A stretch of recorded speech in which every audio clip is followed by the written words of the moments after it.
So last year, I showed you a player who was genuinely the best youth prospect we'd had in a decade. But, much like buses, the game then decided that this year, we were going to get the best youth intake we'd had in the entire save, including a monster who blew last year's guy absolutely out the water. Watch there just be nothing.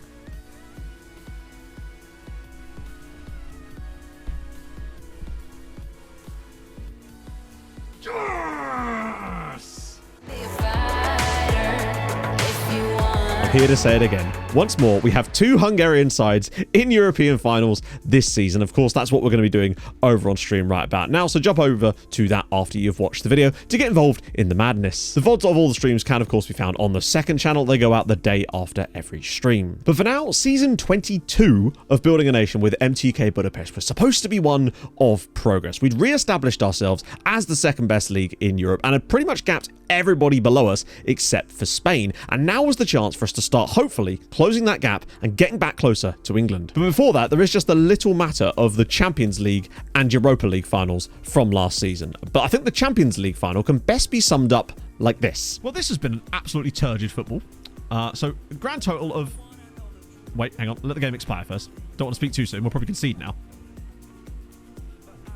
If you need me, I'll be getting a lemon Fanta. Yeah. It wasn't great. In fact, it was one of the worst games of football I've ever watched. I feel like sometimes watching the game on full match can really do things with your head, but this one was just a case of it was dreadful. First half was trash. They scored basically at the last kick of the first half, basically. And then in the second half, we did definitely improve, had some opportunities, and it's just one of those games. 1-0 defeat. It is what it is. There just wasn't much we could do. But that, of course, left us with the Europa League final, which you're never going to believe ended 3-2, because it always does. It feels like whenever Hungarian sides lose finals, it's always by 3-2. When they're not us, that's for saying. Yeah, terrible start. It has all the hallmarks, basically, of what happens in these finals whenever Hungarian sides play. First time this has happened in the Europa League, though. Brian Boyer got an early goal. Then we, as if I have any control, gave away a stupid penalty. Zoltan got them back into it with a lovely finish. But then Naquali gave them another one before half-time. Bohat's got them back into it. They really did huff and puff, and they were very good value on the night. Ramirez, who had a great game against City in the Europa League final a couple of years ago, wasn't able to do it tonight, and they went down by 3-2. A real shame. But to cheer ourselves up, let's talk about transfers. We did quite a lot of targeted spending this year without really making any big sales. However, that will definitely have to happen this summer. But before that, let's talk about some of the sales that we did make. The biggest of which was Jiří Švída. He was our backup goalkeeper for a while. He played a decent number of matches for us, but was never really going to get the starting role off of Gacic, particularly with us having arguably 3 players coming through fighting for that first team spot in a couple of years. We felt that Švída now would be the time to cash in. Eventually got a bidding war going between PSG and Porto. PSG, I don't even think really wanted the player, but they were willing to bid money to keep them in the game, and eventually Porto went to the final price of £40 million, and we got Švída off the book. So a nice bit of profit on that, and it allowed us to just fund some transfers over the summer. We also sold Majid Machiri for £11.5 million to Milan. Didn't think he was going to get much game time, just wanted to cash in and get a bit of extra cash to finance some summer transfers. And we also saw the departure of Sam Ingram for £4 million to Newcastle. He's actually retiring, I've just noticed, for the final year of his career, but we got £4 million, and it was just nice to see Sam get, a nice bit of a payday at Newcastle to finish off his career in the Premier League, and I think he was still getting some England caps during that period, but now he has decided to retire. But now let's talk about the ins, because we had some good targets this season, and I think we've done quite well with some of these signings. First up was the maybe slightly overpriced signing of Clemente Chelaya from Mexican side CF Monterrey. He was the winner of the next gen list, and we decided, screw it, we're just going to pick him up. £8.5 million. He's a really solid player, but he's just that little bit too good as far as he seems to be concerned to want to go out on loan and for clubs to want to pick him up. So as a result, his football has been somewhat limited this year, but still, I think there's a fantastic player here. He just may not have the ceiling that some of the others do. Then we spent £3.5 million on Vanja Kalinic from Osijek, and I think he actually could be a genuine challenger one day. Online at Vasas in the second tier this season. 20 goals in all competitions. Wonderful year for him, despite that lack of finishing or really much composure. Looks like it could be a good player for the future. 2 caps for Croatia already. Then one of our biggest outlays. This is Claudio Raposo, a player that we'd had our eye on for a little while. We'd eyed him up to essentially be the replacement for Sam Ingram. Bit younger, would give us a bit more impetus in that same role, and what a season he's had. Nearly £10 million from Santos, but just came straight into the team. 25 starts this year, 6 substitute appearances, 15 goals and 17 assists for Claudio Raposo. Him and Nunez been battling it out for that role this season, but just to have him in there doing as well as he has, got himself a Brazil cap now, fantastic player, and for 10 million, could hardly go wrong with that. He's been superb. Then we picked up Elliot Norris on a free transfer from Manchester City, and we were able to flip him for £10 million within the same season. So just a nice little £10 million profit on Norris. Same also applied to Mike Kaiser, free transfer transfer from Arsenal, sold him to Gladbach for £4.5 million just to keep bumping those up. We also picked Sean Smith up from Chelsea on a free, but he's actually stayed in the league and has gone on loan to Debrecen and has actually done okay in the games he's played, to be fair. We then brought Tex-Mex back on a free transfer from Manchester United. It was just nice to see him back in the country for a little while to save him from the disastrous spell at United. He has now since left and gone back to Flamengo to finish his career in Brazil, but it was just nice to have him back at the club for a little bit, and he did play a couple of games for us when he came back. Next, £2.1 million on Ivan Pavic. Serbia once again churning up the gems here. Gone out on loan, but still, he looks like a fantastic option for the future. Certainly a Serbian international, but there's another player from Serbia who's even better. And this is he. This is Dusan Stojanic. Was actually rated worse by our scouts than our other friend here, but for me, he has a much higher ceiling now that he's actually joined us. £7.5 million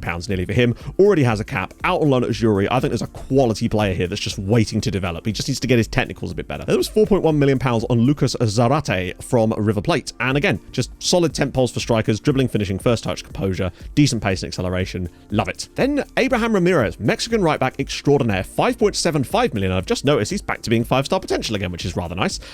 He's just really good. Tackling is superb. He's got that lovely physical ability already, lacking that bit of height, but it is what it is. Good on both feet, can cross, can dribble. Fantastic mentals. I think he's a real worldie, potentially, for the future. And speaking of bargains, Juan Felipe, 18 grand from Flamengo. Don't know why his release clause was so low. Picked him up. He's gone out on loan to Molfehovar, but he just...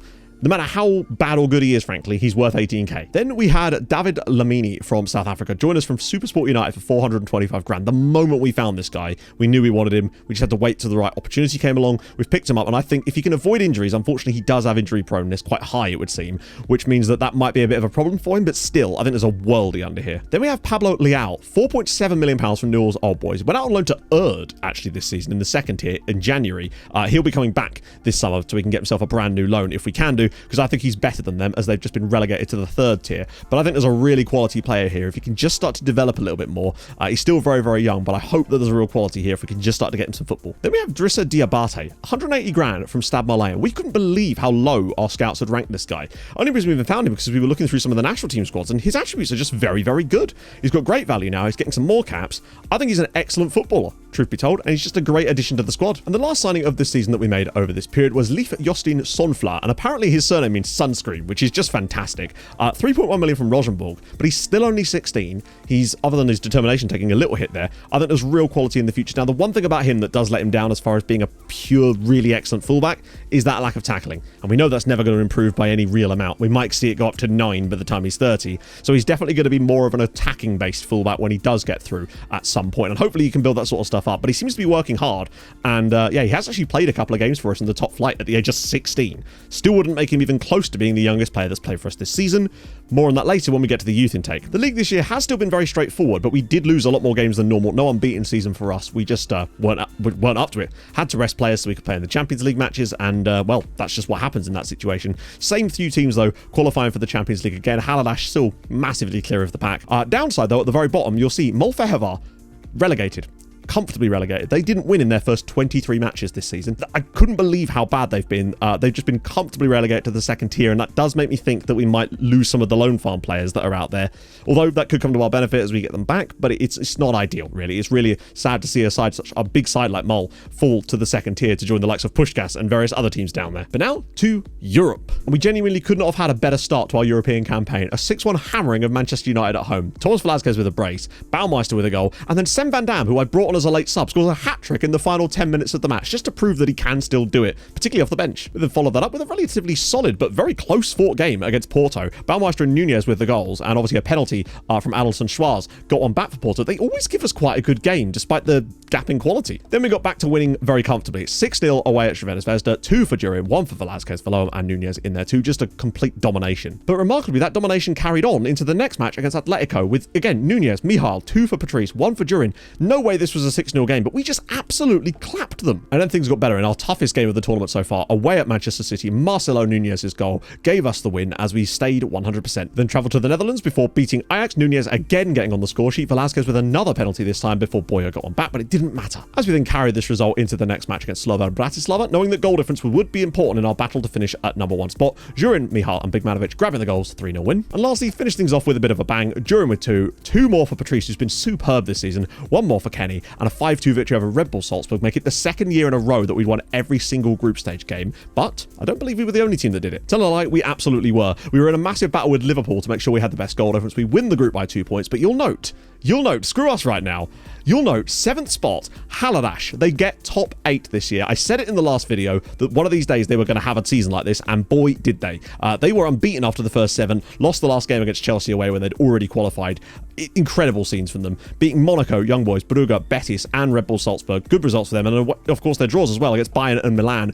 Really, really strong performance from Haladash. They are genuinely a contender on a European stage. Just need to see them go a bit further than that. You'll also note further down though, Kijvara, 22nd spot, did qualify as well, beating Atletico, Inter, and Legia Warsaw. They got some great results on the board to make that happen. There was a draw in there against Villarreal, but quite a few defeats, but they still managed to grab their way through. Sadly, Debrecen came 26th, got 7 points, just like Ferencváros last season though. Still picked up a couple of surprise victories though. Beat Dortmund away from home, which shocked us all, and hammered Celtic at home to get some points. They didn't quite get enough to qualify for the next round, but just to see that even happen was really, really awesome. So before we get back to what we got up to in the Champions League, let's just take a little look at how these guys got on in the next round. Of course, Haladash got themselves a bye, Kijvara did have to play another round. And they were drawn against AC Milan, and it did not go super well. Annoyingly, Maciej Macheri, the player we'd sold to Milan, scored the winning goal in Hungary, and we just thought, you never know, but usually that doesn't mean good things. And that's exactly what it didn't mean, as Macheri scored in the second leg as well to knock Kijvara out of Europe. I hate the consequences of our own actions. Also, side note, FC Copenhagen beating Spurs and knocking them out of the Champions League. Sorry, Spurs fans. They just keep doing it. But that still left us with Haladash. And their reward for qualification was a draw against Juventus. And in the first leg, you know what? They did pretty damn well. Took the lead through Rangel, did get pegged back, and if it wasn't for that 95th minute goal, they'd have got themselves a great result going into that second leg. And we just felt a 1-0 deficit at home, or a 1-goal deficit at home, is not that much to close down. Could they do it? The answer is yes, but actually no. Unfortunately, Gravara gave them the lead. Gabella again got them back into it. Živkovic with the equaliser to send it to extra time on penalties, and Juventus knocked them out on penalties. Still to this day, Debrecen are the only team that have ever got through a knockout round of the Champions League, which is mad when you consider how good this Haladash side actually is. They just have the worst luck in some of these matches.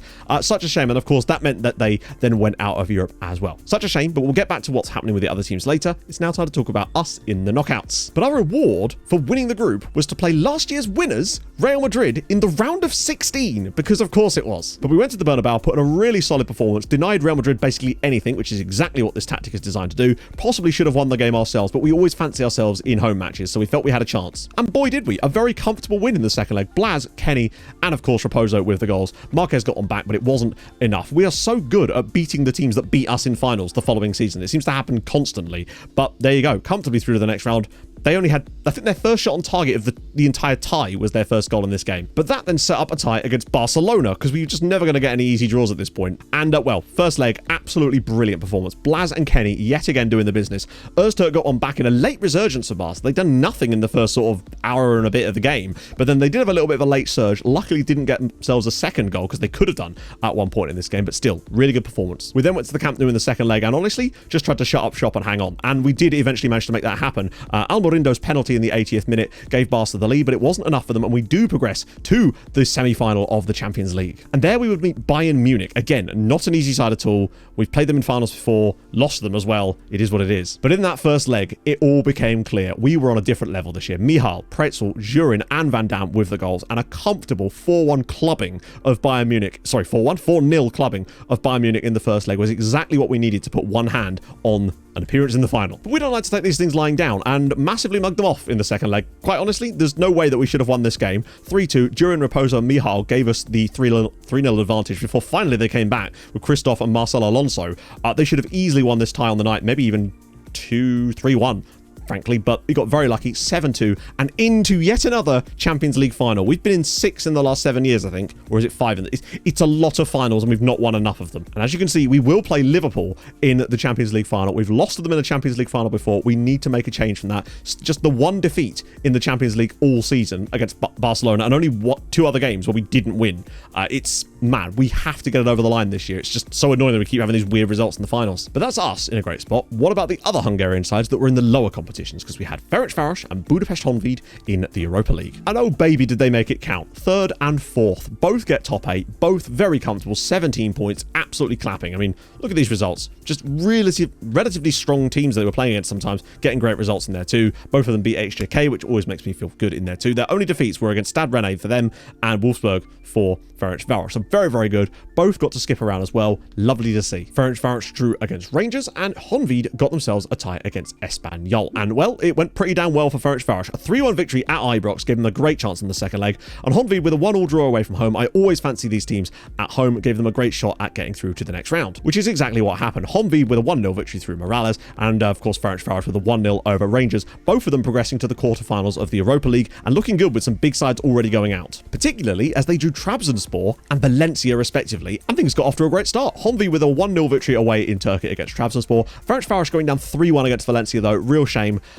Just really wasn't good enough, but we at least felt like Honvéd were the team that could really push. Except that wasn't until they got a player sent off after 4 minutes and then lost the second leg 2-0 to go out, and Ferencváros could only manage a 0-0 draw. To see them both crash out here was very disappointing because I felt like Honvéd definitely had semi-final quality in them. If they didn't get their red card, I have no doubt in my mind that they would have been in the semi-finals and potentially could have gone even further. It's just such a real shame that they didn't manage to make that happen, and Straka massively cost them. He has now retired as well. That's how bad he is. But that then leaves us with the Conference League, and our one competitor in it, of course, is Zirmot. They've done some stuff in the Champions League. We felt they could handle themselves a little bit in Europe's 3rd competition. And boy, could they. 3rd in the group. Just the one defeat in there, which was to Roma.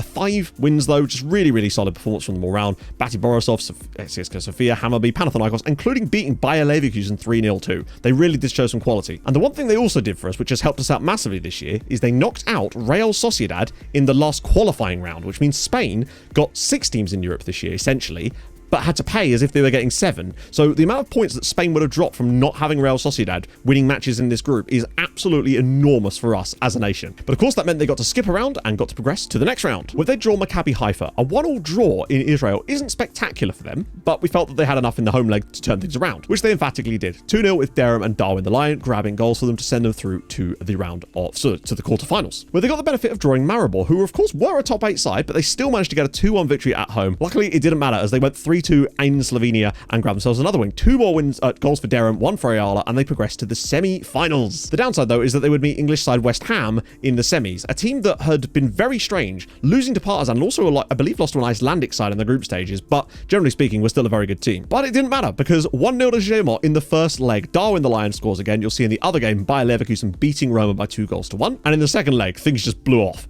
Darwin the Lion, 4 goals in the second leg for a 4-2 victory at the London Stadium to put them through to their first Europa Conference League final of the save, and they will face off against Roma, who have already beaten Kizvada in a Conference League final in this save. So it will be Roma versus Zirmot, which we'll of course be doing over on stream before we get to our Champions League game. Now remember now, this is the 7th or 8th. I have to check this. This will be the 8th time in this save that a Hungarian side has reached the Conference League final, and in the previous 7 occasions they have lost. This is now, I believe, the 6th different team to reach the Conference League final. Please, for the love of God, just win one time. All I want in this save is one team to win the Conference League. The statistical likelihood of this happening is ridiculous. But what that has done for us on the year, though, is managed to get us a second consecutive 20-point season, and that is big news, frankly. 20.7. And bear in mind, we're going to get some more points because we're both playing in the final, so you get bonus points for that. And if we were to both win, we could be looking at a nice cushy mid-21-point season, which this is the sort of years we need to keep putting together. What you will note, though, is Spain, 15.7.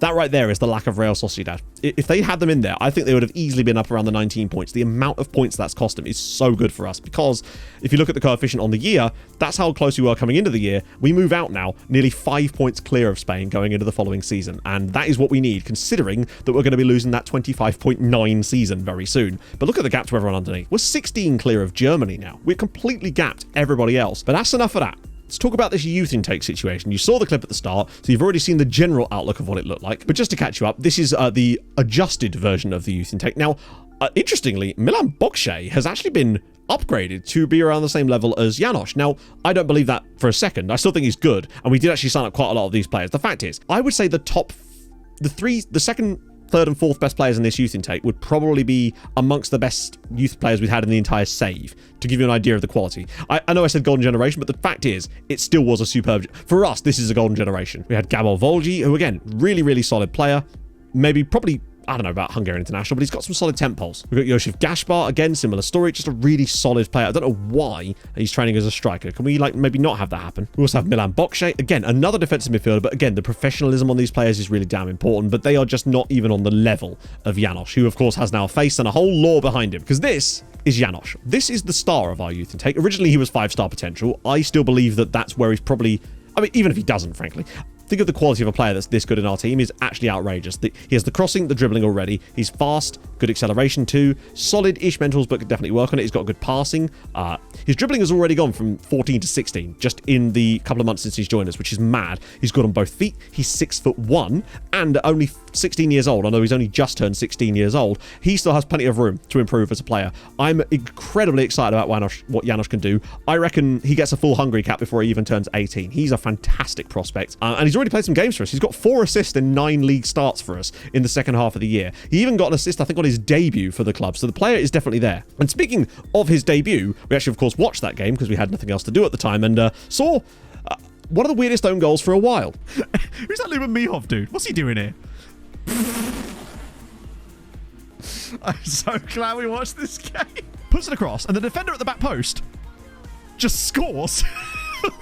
Team stats on the year, of course, Blaz is the man. 36 more goals for us this year. He has not played as many matches as perhaps. Like, he's only played 32 games. So he did have some injury periods in that. One of these days, I think there's a 50-goal season for him. He just needs to stay fit long enough to make that happen. Sem Van Dam, though, comfortable substitute and backup striker, 22 goals again. He likes in that role. I've extended his contract for like 8 years, so he's going to be here forever, basically. Big Manovic, though, is 17. He's very, very solid, playing almost exclusively off the wide positions. Kevin, though, we need to talk about Kevin. 16 goals, 12 assists. What a breakout season for him. Raposa we discussed earlier, and also Mario Mihal. 12 goals, but also 19 assists.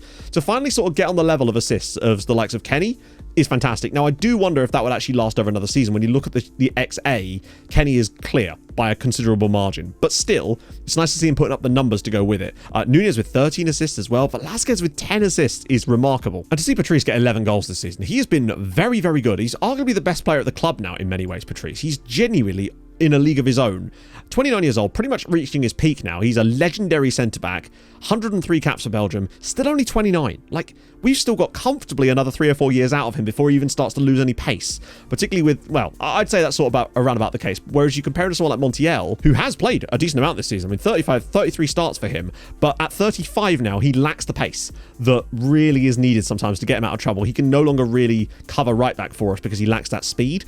And it does sometimes get him into trouble a little bit when he's playing at centre-back, because he was a speed merchant in his youth, but now at 35 he just doesn't quite have that fitness level anymore. However, he may still have to play one more season for us because we're probably going to lose Preitzel this summer. As for the loan farm, it's now at its biggest ever, which I believe now is 168 players out on loan we now have, which is just astonishing, and I'm really happy for it. Now, of course, biggest scorer on the loan farm I believe is still Koch Ringerling, because he got 35 this year. Zivkovic with 35 in the top flight. That's remarkable for him. Best assister is Edvaldo with 17 assists for Haladash. What a player he is.